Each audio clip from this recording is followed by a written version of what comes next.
Love doesn't have to be a losing game. Every single day can have a better way. Changes come and go, but that's the way love goes. The way love, the way love, the way love goes. The way love, the way love, the way love goes.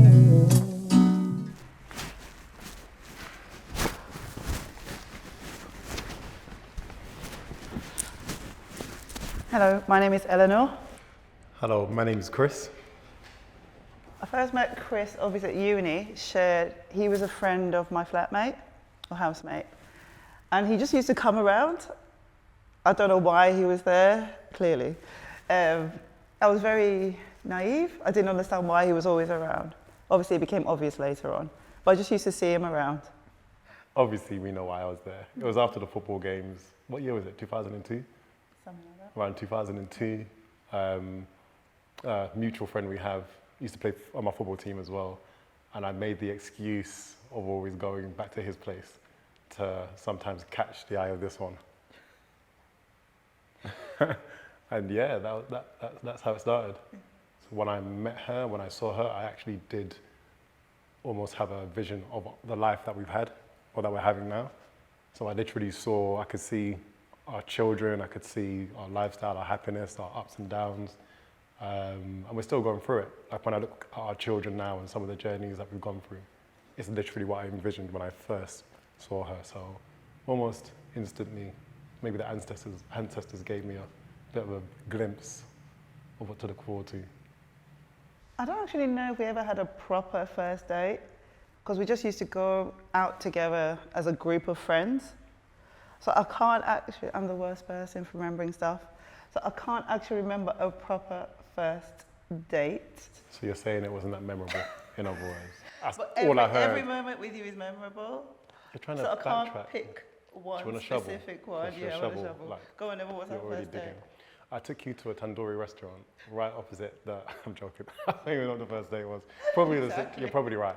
You're probably right. We went on quite a few like cinema trips. What was the first film we watched together? I remember I was watching Spirited Away together. Yes. I don't know if that's the first one. You didn't introduce me to anime. Okay, stop it. But that was kind of first proper going out together. Even though we were a group of friends, it was. There was an Asian restaurant we went to. Yeah, we did. I remember the Chinese buffet place. But again, there's a group of friends. I think at uni it was just, a lot of times going out with a group of friends. People don't get a hint when you're trying to suggest. Yeah, but like they know you're going to be 3 on or your 4 own is a crowd. afterwards, so Yeah, cooked you quite a bit. yeah. Saddled you on my back a few times. Yes. He used to take me home on his bike. So we went to university in Lincoln, which is on the top of a hill. So he's taking me home, I'm riding on the front of the bike down a hill. Yeah, exactly, a bicycle. It was a ratchety bicycle as well. Hey. So it wasn't like That bicycle top got you end. from A to B. Exactly, it got me from A to B, so I Some can't respect on the even, bike. yeah. Just saying. It was cute. So the second I saw her, I knew that I wanted to be with her. And it made me question a lot of my demons. And yeah, I was in conflict with myself. How old were we then? Well, I'm older than you. Didn't want to throw it out there. But You're about 19? yeah. I was 20. Yeah. Just finished uni. Yeah. Yeah. The thought of commitment at that age was, probably wasn't ready. Probably wasn't ready for commitment. And getting out, not even calling it the typical like being a boy or anything, just, exploring kind of thing. And at that age, whether it was right or wrong, meeting a person who you instinctively feel you're supposed to be with for the rest of your life at that age, having the conflict of the flip side of your inner self or what you feel you want to sort of pursue, is that having that constant struggle or that constant battle to overcome those demons and actually realize what you've got right in front of you. She has a naturally loving spirit and soul, very, I would say unjudgmental, but judgmentally unjudgmental. She's just authentic and pure. She's authentic and pure. And the fact that she's attractive, she's from an amazing family, so many values and qualities that I grew up in a typical sort of Nigerian household kind of thing, and she ticks every single one of the boxes of what even my parents wanted to install when they were trying to guide us to sort of what we want as a sort of wife, as a mother. I instantly felt when I met her that I wanted my children to be in her image. Well, I remember the exact moment when I told you I loved you. So I think you came over to my place, and I just sat there and I looked at you, and I was just like, oh my goodness, this is a guy that's meant for me. Yeah, I mean. Last week. Right, so one of the things is his sense of humour, obviously. Chris has always got jokes which are terrible, not always appropriate to the situation. It's almost like, roll my eyes, like, what are you even saying? Like, stop. His smile. I mean, and he's somebody who's always there when I need him. So at my lowest, at my highs, he's always been there. So I know that he's that one person I can call on that would be there if something happened, and who would make sure he is there. He would come through hell or high water to help me out. So yeah, it's that kind of person that you kind of want in your corner. Part of me questions what the point in marriage is. Because, I mean, my parents were married for 38 years, 39 years before my dad passed away. So actually I've seen a marriage go through its ups and downs, and actually it was a really strong marriage. So I've actually seen marriages that have been good. Two of my sisters are married, and in essence I have nothing against marriage, I just don't see the point. Because what does it add to it? You know what, practically the same. I've grown up in a hardcore Catholic environment as well. Once again, typical Nigerians. So we've grown up around marriage. Parents, is it 40 years we just celebrated? So my mum and dad just celebrated 40 years of marriage. Once again, similar to Eleanor's, a different type of love. I would say my parents is admirable kind of love. It's a Nigerian love.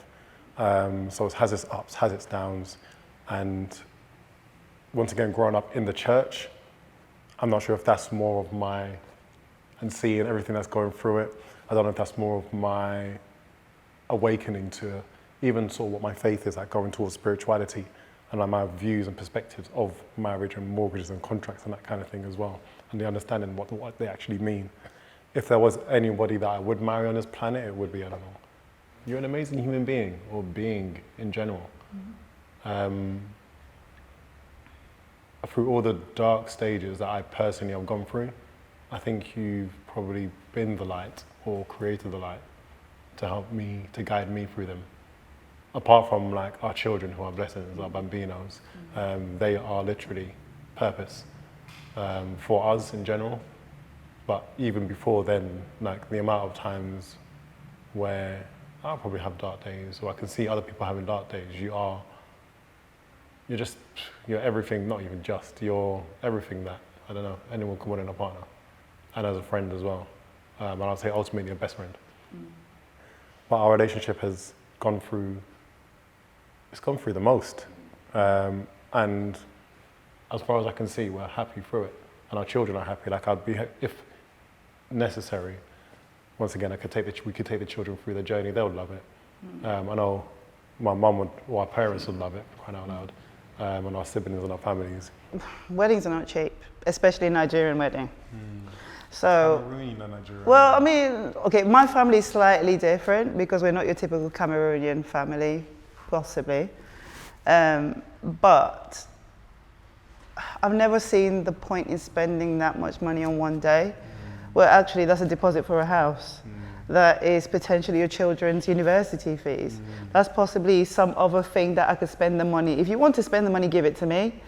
I mean, if it's just that we need to go sign a piece of paper in the registry office, fine, give me the money, we'll sign the paperwork, and I'll do something useful with the money. So possibly for me, it comes down to a more practical-minded thing, where I love the idea of the romance of the day, but I cannot in my own head justify spending a lot of money on one day, on one dress, that I'm never gonna wear again. If I'm gonna spend that much money on a dress, I'm gonna wear every single day for a year, kind of thing. I wear it to school. Yeah, exactly. My dad was visiting, so my dad lived in Cameroon. and he was visiting around the time I found out I was pregnant with my son. And obviously just done the test, and I told Chris. And I didn't know how he was going to take it. Because although we'd spoken about having kids, I didn't know, it wasn't planned basically. I didn't know if he was ready to go on that journey. I didn't know how he would take it at all. So I was really nervous about it.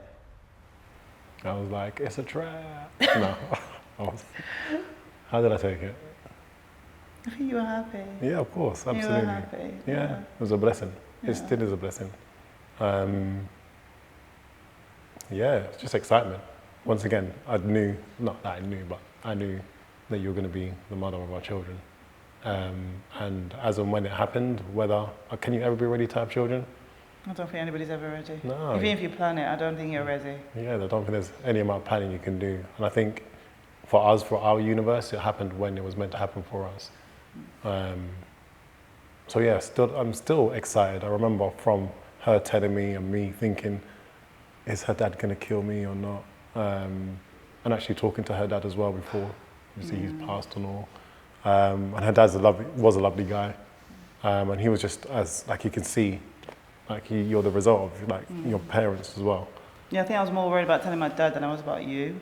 Oh, thank you. To be honest. Thank you. Well, yeah, I think from both of them I got the reaction that amazing blessing. So yeah. Yeah. And that's why then my parents were over the moon. Marry, you have to marry this girl. Yeah. But it was cool. Oh yeah, that was yeah. See, the sense of humour. Maybe that's the thing that I find annoying. Oh, serious? You can't backtrack. I'm trying to think. Me, I love sex, so I'm not gonna lie. Like I'm probably like a rabbit.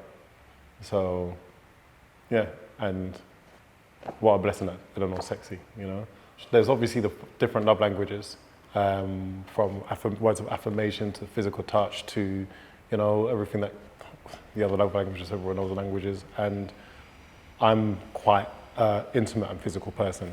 And like Eleanor said, if there were stages in a relationship where I think even emotionally we've not been aligned, or we just maybe projected our own insecurities. I'll speak for myself. I projected my own insecurities, and potentially wasn't being the best partner or wasn't being the right partner when I made assumptions, or when I was like my anxiety or my depression or different elements of the things that I needed to heal from. This is where it gets deep. Right, Chris already knows. It's when I've found, I suppose, last year was hard for me, not because of COVID. COVID was a walk in the park, considering everything else that was going on in my life. It's when I found out Chris had a baby.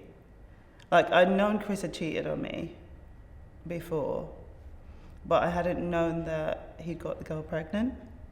So it literally just, everything happened last year. So for me, COVID was nothing. I mean, if I could get through last year, I can get through anything. So yeah, but Chris knows that was, for me, that has been the hardest thing. And I suppose, maybe that wasn't the specific, I think the hardest thing was me finding out that he had lied to me so well that I had never suspected anything was ever going on in all of the times that he's been unfaithful, or even that he had a baby. I mean, and sometimes there's little clues and you go, oh, how can you pick that up? Like, I remember once we had a conversation about a neighbour and the fact that, or an ex-neighbour, the fact that he was no longer in his daughter's life, and Chris got so defensive in that conversation. And that conversation stands out so much because I was like, hold on, why are you defending this guy so badly? Like, why are you so defensive? And now that I think about it, I know exactly why. Because he'd never told me about his daughter and that she existed. And finding out was difficult. And then, but, I mean, I suppose that point is kind of the start of this relationship. It's almost like our relationship that had happened for however many years, 18 years, kind of ended last February, and then a new one begun. I think, not that we needed that to happen, Because nobody needs that. Nobody needs lies or deceit or any kind of distrust in their relationship. But we needed something to happen in our relationship to make us more open with each other, better at communicating with each other, like better able to tell the other person how we were feeling in that instant and what we want. I don't like the way it happened, but sometimes it is what it is. You get the blessing in disguise of something else. Having to face who I was ultimately, and the pain that it caused you, because a lot of it was my own demons and what, once again, I was overcoming, or trying to overcome at the time, and giving me the realization of what I have, and what I have, and what I ultimately had at the time had to lose, because I technically lost you. And rightfully so. Like, this is why when anybody asks me how life is, it's a blessing, because still having you now is a blessing. That's, I think, is the hardest part of our relationship for me so far, is actually looking at a version of myself that was able to hurt you. Because that's not, and I personally, it's not about me, but even at that stage, I personally had so much inner turmoil, like so much hate for myself, just for the fact of being like that and becoming the person or the type of person that I hate the most, as well as having a child that I found out about as well,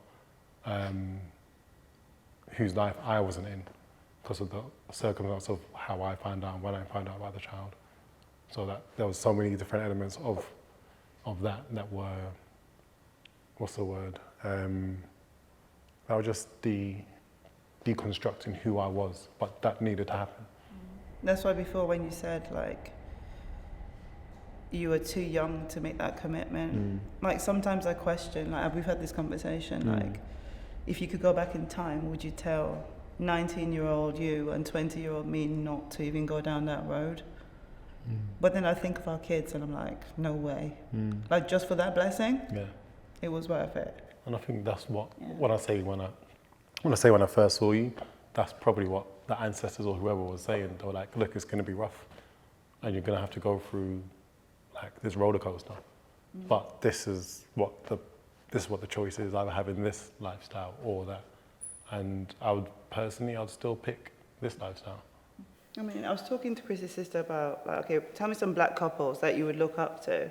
And literally, all of them she was saying were American black couples. That's it. So you got your Will and Jada, you got Idris, I'm counting as American at this point. He's not here anymore, sorry Idris. Beyonce and Jay-Z. So if you look at these black couples that people look up to or aspire to be like, where are the British ones? So you get BT who might throw in a black guy with a white wife. I'm not saying there's anything wrong with multiracial couples. I am from a multiracial background. However, where is our black couple? Black people do fall in love. Black people do stay married for years and years. Since the George Floyd incident, you must have all seen it, from the Netflix to the Sky, to the adverts, to the TVs. There's a lot more representation, which before that, post George Floyd? Pre-George Floyd, thank you. I was always talking about it, and I was always talking about the lack of representation, whether it's a black on black, black mixed race or whatnot. And as, whether it's me being, what do you call me? What is it that you call me? A person, no, not a person. A radical? No, what do I call you? What's it? Conspiracy theorist. I'm the conspiracy theorist in the family. I'm the one that is an alien, I kind of predicted COVID, but hey, I've always had that thing of growing up, obviously in London as well, and seeing the lack of all the heroes that I grew up with was like Arnold Schwarzenegger, Rocky, There was a complete lack of representation. Even in the cartoons, I had to find Brave Star amongst all the sort of codes that there were, you know. So seeing it now, seeing it change now, and seeing the amount of representation almost skeptical to a point, because I've also seen it in corporate companies where they do the diversity and equality training and they do the tick box exercises for a bit. It's Black History Month, let's do that bit of representation for a bit. So I'm almost in the sense of, let's see how long this lasts and let's see the actual institutional and economical changes that actually do happen. It's not about just putting in a face on the front of EastEnders or a front of, if you go on Netflix now, they literally do it as an algorithm to whatever you watch in your account. They'll put every black character in each series at the front of the cover of the episode that you're watching or the movie. When you watch a movie, that black person's in there for 5 seconds, probably doesn't even get a credit. So it's a case of waiting to see how that representation that we have now is actually followed through. But it's easy for the media to tear down a black couple. Yeah. It's so easy. They'll find any little thing one of them has done. And I'm not saying that. Some of what I think it's almost like a black couple would have to be absolutely angelic and perfect for them to be lauded by the media as being a role model for other couples. On that, what is perfect? But, and that's what the conversation is. The conversation, what is perfect for you, what's perfect for your circumstance, or your emotions, or your characters. But I'm not expecting that anyway from the British media, to be fair. That's it. Why would we be looking for the British media to celebrate black success? And that's it. We would need to do it ourselves. Absolutely. So we do everything possible to celebrate black people doing successful things. That.